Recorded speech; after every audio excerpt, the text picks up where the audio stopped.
ಕರ್ನಾಟಕ ಬರದಿಂದ ತತ್ತರಿಸಿ ಹೋಗಿದೆ. ಸುಮಾರು 6 ತಿಂಗಳಿಂದ ಬರ ಪೀಡಿತ ಪ್ರದೇಶಗಳಿಗೆ ಪರಿಹಾರ ಕೊಡಬೇಕು ಅಂಥೇಳಿ ಒತ್ತಾಯ ಮಾಡ್ತಾ ಇದೆ. ಮನ್ರೇಗಾ ಯೋಜನೆಯಲ್ಲಿ 150 ದಿನ ಕೆಲಸ ಮಾಡೋದಕ್ಕೆ ಅವಕಾಶ ಮಾಡಿಕೊಡಿ ಅಂಥೇಳಿ ನಮ್ಮ ವಿಶೇಷವಾಗಿರ್ತಕ್ಕಂಥ ಪ್ರಯತ್ನವನ್ನು ಮಾಡ್ತಾ ಇದ್ದೇವೆ. ಆದರೆ ದುರ್ದೈವದಿಂದ ಕೇಂದ್ರ ಸರ್ಕಾರ ಕರ್ನಾಟಕದ ಬಗ್ಗೆ ತಾತ್ಸಾರ ಮಾಡೋದು, ಏನಾದರೂ ಮಾಡಿ ಅನುಕೂಲ ಮಾಡಬೇಕು ಅನ್ನೋದನ್ನು ಮಾಡೋದು, ಇದೆಲ್ಲ ದುರ್ದೈವದ ಸಂಗತಿ. ಟ್ಯಾಕ್ಸ್ ಡೆವಲ್ಯೂಷನ್ನಲ್ಲಿ ಯಾವ ರೀತಿ ಅನ್ಯಾಯ ಆಗ್ತಾಯಿದೆ. ಪ್ಲ್ಯಾನಿಂಗ್ ಕಮಿಷನ್ ತೆಗೆದು ಹಾಕಿಬಿಟ್ರು. ಒಂದು ವೇದಿಕೆ ಇತ್ತು, ಹಣಕಾಸು ಹೇಗೆ ಹಂಚಿಕೆ, ಏನು ಏನು ಅನ್ಯಾಯ ಆಗಿದೆ, ಏನು ಬಿಟ್ಟಿದೆ. ಈಗ ಆ ಪ್ಲ್ಯಾನಿಂಗ್ ಕಮಿಷನ್ ಇಲ್ಲ ಅನ್ನುವಂಥ ಕಾರಣಕ್ಕಾಗಿ ಏನು ಬೇಕಾದ ಇವ್ರು ಮಾಡೋದು ಹೊರಟಿದ್ದಾರೆ.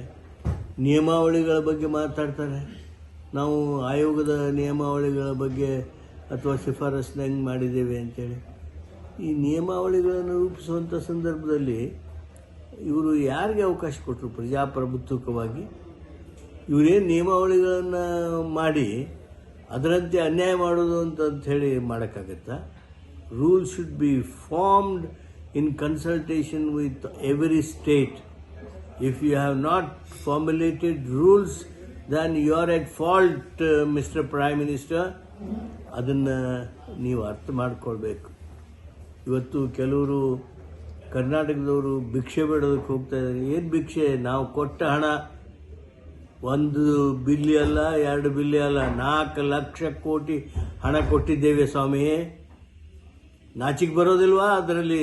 ಇದು ಇಷ್ಟ ತಗೊಳ್ರಿ ಅಂಥೇಳಿ ಹೇಳೋದಕ್ಕೆ. ಅವರಿಗೆ ನೀವು ಅನ್ನೋದು ಬಿಟ್ಟು ಏನೋ ನಿಮ್ಮ ಸ್ವಾರ್ಥದ ಕಾರಣಕ್ಕೆ ಕೇಂದ್ರ ಸರ್ಕಾರವನ್ನು ಬೆಂಬಲಿಸೋದಕ್ಕೆ ಹೊರಟಿದ್ದೀರಲ್ಲ ನಮ್ಮ ರಾಜ್ಯದ ಕೆಲವು ಶಾಸಕರುಗಳು. ಬರೋದಿಲ್ವೇ? ಏನು ಹೇಳ್ತೀರಿ ನೀವು ಜನರಿಗೆ? ಬರ ಪರಿಹಾರ ಬಂದಿದೆಯಾ? ಏನು ಅನುದಾನ ಬಂದಿದೆ ಕರ್ನಾಟಕಕ್ಕೆ? ನಮ್ಮ ಸರ್ಕಾರ ಬಂದ ಮೇಲೆ ಏನು ಅನುದಾನ ಬಂದಿದೆ? ಕಾಂಗ್ರೆಸ್ ಸರ್ಕಾರ ಇದ್ದಲ್ಲಿ ಆ ರಾಜ್ಯಗಳನ್ನು ಹತ್ತಕ್ಕಬೇಕು ಅಂತ ನೋಡ್ತಾ ಇದ್ದೀರಾ? DMK ಸರ್ಕಾರ ಇರತಕ್ಕಂಥ ತಮಿಳುನಾಡಿನಲ್ಲಿ ಅನ್ಯಾಯ ಮಾಡಿ ಅವ್ರನ್ನ ಏನಾದರೂ ಮಾಡಿ ಅಲ್ಲಿ ಜನಪ್ರಿಯತೆಯನ್ನು ಕಡಿಮೆಗೊಳಿಸಬೇಕು ಅಂತ ಪ್ರಯತ್ನ ಮಾಡ್ತಾ ಇದ್ದೀರಾ. ಕೇರಳದಲ್ಲಿ ಏನು ಮಾಡಿದಿರಿ ನೀವು? ಆಕ್ರೋಶ ಎಷ್ಟು ಹೊರಹೊಮ್ಮಿದೆ. ಇದು ಅಲ್ವಾ ಇದು? ಈ ರೀತಿ ನೀವು ಅನ್ಯಾಯ ಮಾಡ್ತಾ ಹೋದರೆ ನೀವು ಫೆಡ್ರಲ್ ವ್ಯವಸ್ಥೆಗೆ ಧಕ್ಕೆ ಕೊಡ್ತೀರಿ. ಕೇಂದ್ರ ಸರ್ಕಾರ ಫೆಡ್ರಲ್ ವ್ಯವಸ್ಥೆಯಲ್ಲಿ ವಿಶ್ವಾಸಾರ್ಹತೆಯನ್ನು ಕುದುರಿಸುವಂಥ ಪ್ರಯತ್ನ ಮಾಡಬೇಕು, ಕಮರಿಸುವ ಪ್ರಯತ್ನ ಮಾಡ್ತಾ ಇದ್ದೀರಿ. ಇದು ಹೀಗಾಗಬಾರ್ದು. ಅನ್ಯಾಯವನ್ನು ಸರಿಪಡಿಸಿ, ತಕ್ಷಣ ಸರಿಪಡಿಸದೆ ಹೋದರೆ ಭಾಳಷ್ಟು ಗಂಡಾಂತರ ಎದುರಿಸಬೇಕಾಗುತ್ತೆ. ಎಚ್ಚರಿಕೆ.